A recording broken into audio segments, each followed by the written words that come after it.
Hello, Jean-Pierre. How are you? Fine, and you? I'm very good, thank you. It's great to be chatting with you. I think that Amelie is one of the most reassuring and life-affirming films that I can think of.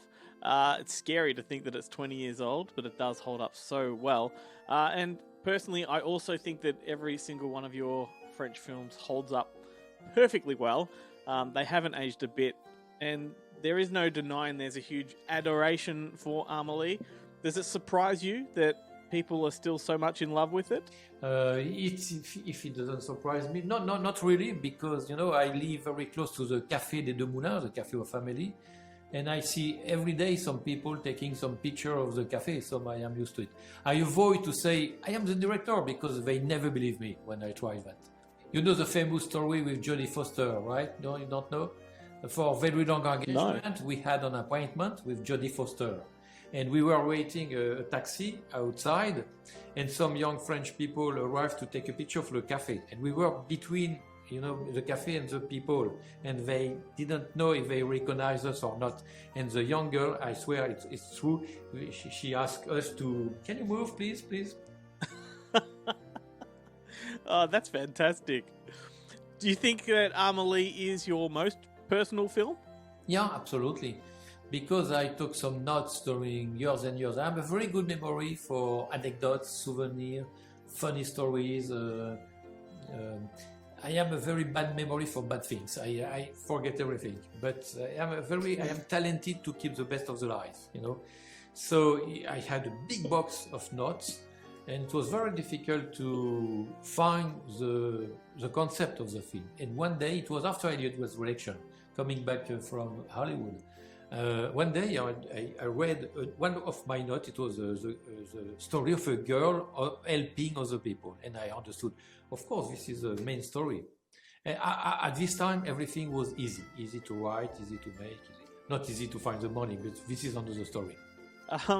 Well, your film does also paint a stark contrast to the films that you'd made before it.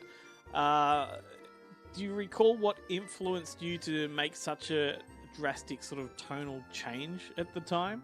Can you just repeat, please? See it again? That's okay. So before Amelie, your films were very dark, and suddenly there is a lot of light and a lot of colour. What influenced you to make that change at the time? No, because before it was with Marc Caro, and Marc Caro is very, how can I say, comment on dit, prude. He doesn't want to open his heart, you know what I mean? So he could have been ashamed for this kind of movie. It's absolutely not his cup of tea. So it was after The City of Lost Children, I made Alien Resurrection, and coming back to Paris, I wanted to make my own personal movie, and with my own stories, my own anecdotes. So it was a decision, but I started to work on Amélie before Alien Resurrection. It was on my mind since a long time. If you see my short film, Things I Love, Things I Hate, it's on YouTube, you can see that.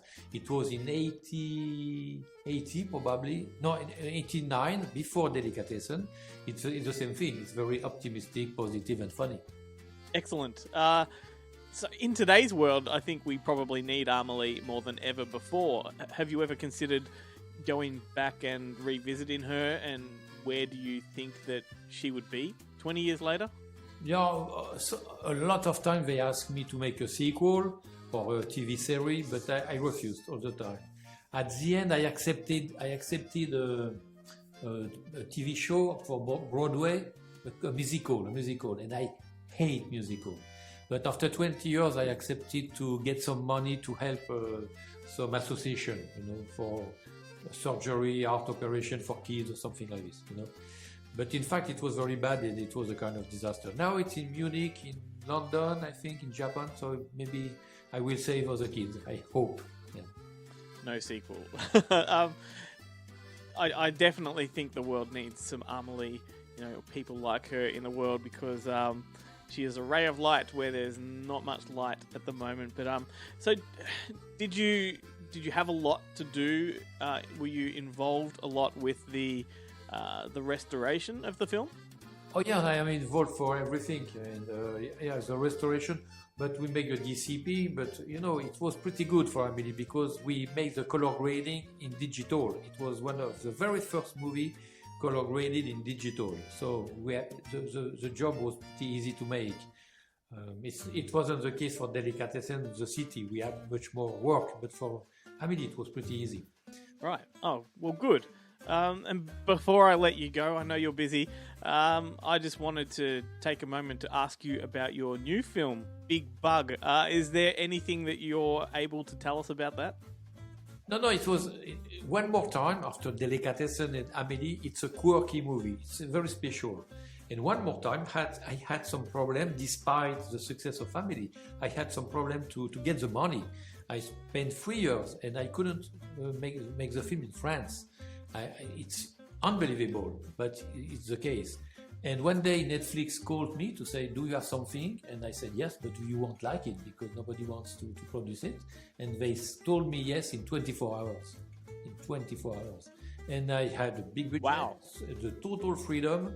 And now I am in post-production. The film will release at the beginning of the next year. And I think it will be something. Well, that is very exciting, and I can't wait. But look, I know you've got to go. I just want to thank you for taking the time to talk. I'm a massive fan of yours, and your work does mean a lot to me. And Amelie is just a beautiful, beautiful film. So thank you so much. I do appreciate it, and best of luck with the rest of the festival. Thank you. Thank you to you.